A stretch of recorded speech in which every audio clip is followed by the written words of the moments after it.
In 2013, we formed out of the UK something called Rotary Against Child Slavery, and they asked me to help the Americas for that. It's an action group within Rotary.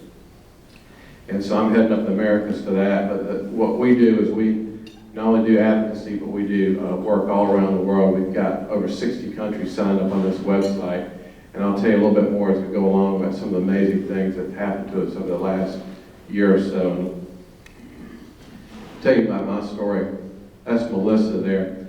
I met Melissa when I was at a Passion Conference, 2012. It's a youth conference, a Christian conference for youth in downtown Atlanta. I was a door holder, which meant I volunteered, and I was I know why I was put on the floor, but I was on the floor of the dome the entire conference. I heard the stories about girls being trafficked, one after another. And to be honest with you, I thought, well, that's not our problem. That's somebody else's problem, like you was saying earlier. That's in India. That's somewhere else. It doesn't happen here. Well, I met Melissa because she was featured on the CNN Freedom Project, told her story. Well, when I met her, I found out she went to Roswell High School. Dropped out of Roswell High School at 17. Lived in an apartment complex where my wife lived before we were married.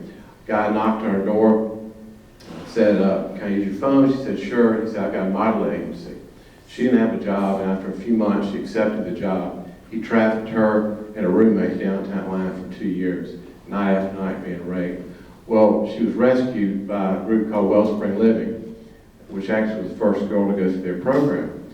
So I had Melissa come speak to our Rotary Club one day, be part of a panel, to tell her story when we began this initiative. And after the meeting, one of our members gave Melissa a big hug. I said, how'd you know Melissa? He said, she's babysat my kids when she was 12. Then it wasn't somebody else's problem. This is our problem. And what at first I thought was an unusual situation, I find it's more common than we know. And that's why I felt like Rotary would be the perfect opportunity. Again, this is what we're trying to do, is not only raise awareness, but create action and advocacy. And I'll tell you some of the action steps towards the end. Again, this is basically the mission of Rotary, just to raise awareness not only here locally, but also around the world. Again, why Rotary? 34,000 clubs worldwide, 1.2 million Rotarians. You've got over 10,000 Interact clubs. And one thing that I've seen with this issue is that we've actually created a Rotaract club in the first meeting within the Roswell community. We had 30 people show up to the meeting. Younger people are engaged in this because we've done amazing work in polio. To eradicate polio is nothing short of a miracle. But a lot of the young people don't know anybody that ever had polio.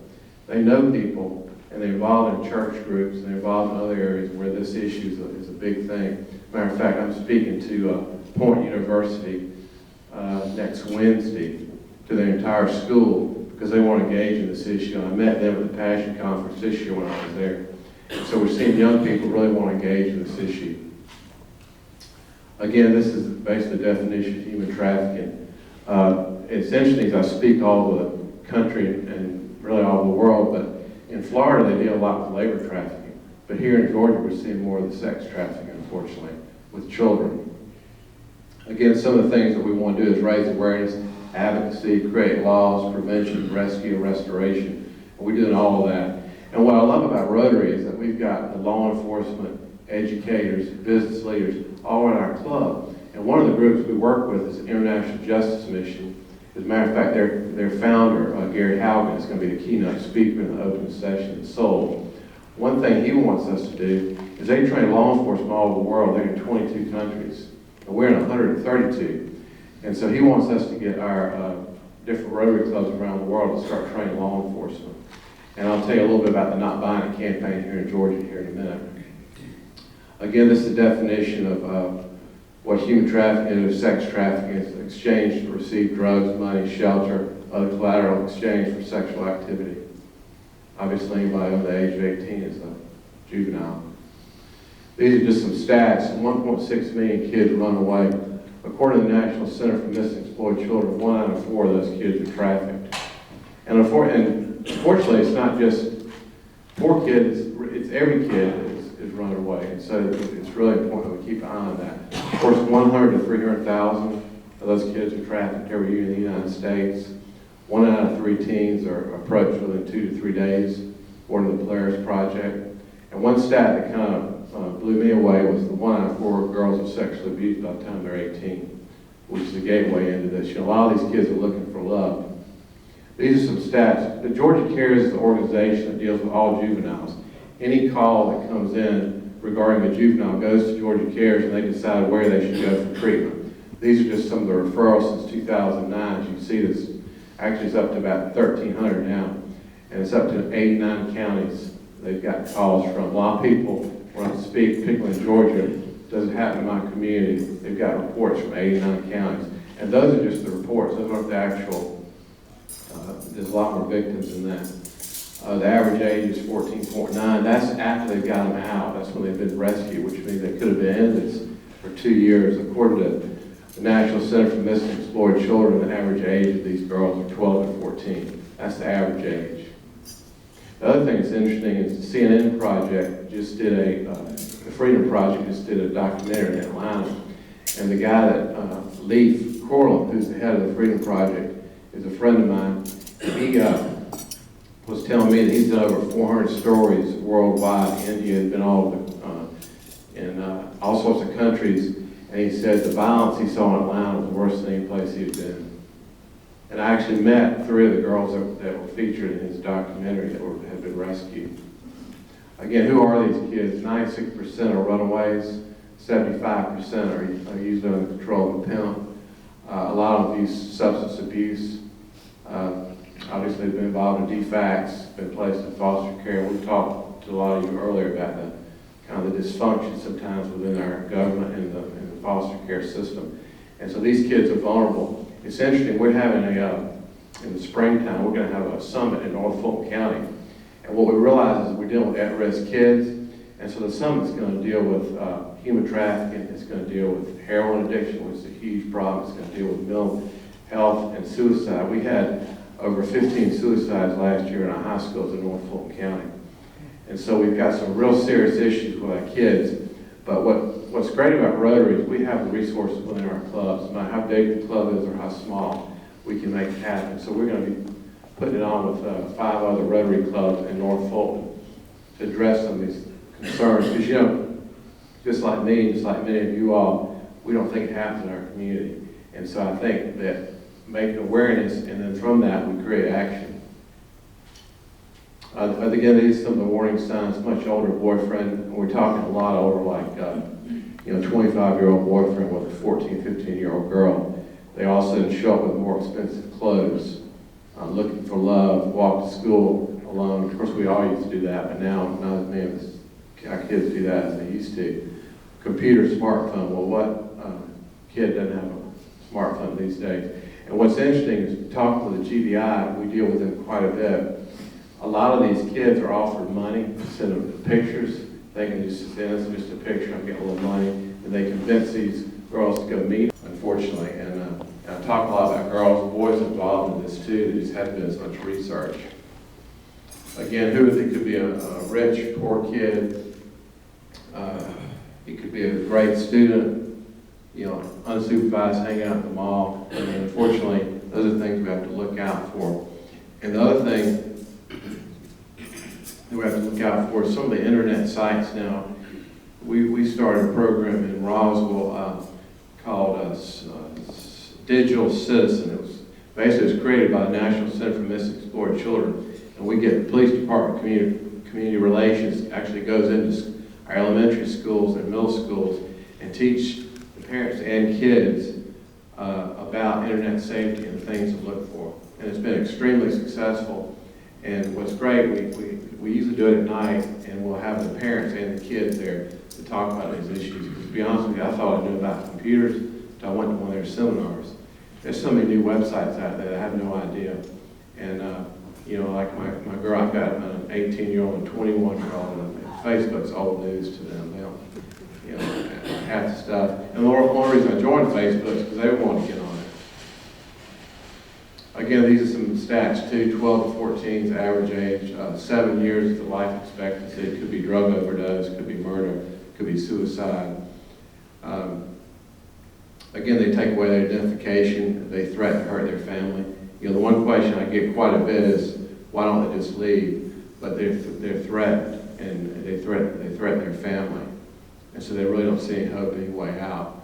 Again, Brianna, they chose her.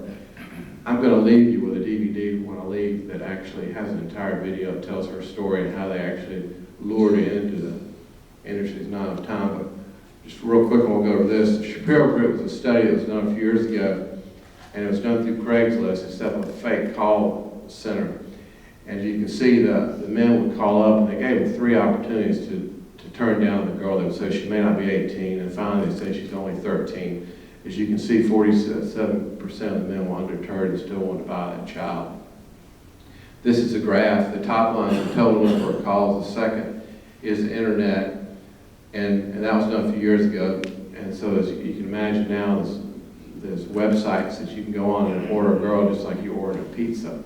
And so the GBI has done a really great job, and the FBI working together with them on these major stings. They did a sting down in Augusta, Georgia, where they busted, I think it was 19 men within 3 hours from all over the state, and they had 21 different agencies involved in it, and they listed the different jobs the men had and careers they had. They were from all different sectors. One was a student, one was a banker, and they were all over.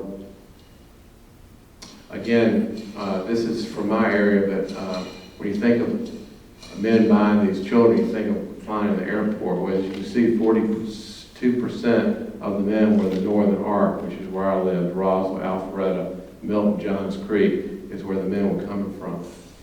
Again, they figured out there was 300 paid sex acts with juveniles every day in Georgia.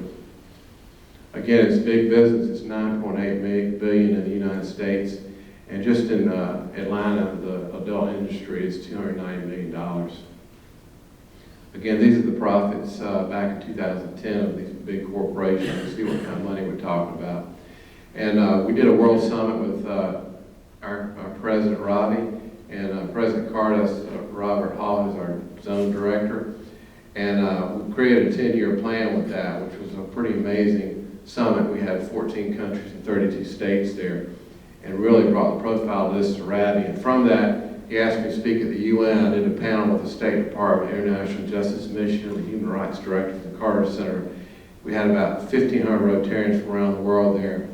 And he's also asked us to be a keynote in Seoul, and then at least Gary Haugen will be the keynote. And then I was just out in LA, and we did a World Peace Conference out there, and I moderated 10 panels on human trafficking.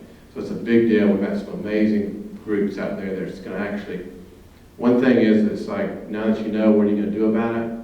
And so we met some groups that are going to help us create that package that we can give to every Rotary Club, no matter where they are in the world, have a series of action steps they can take.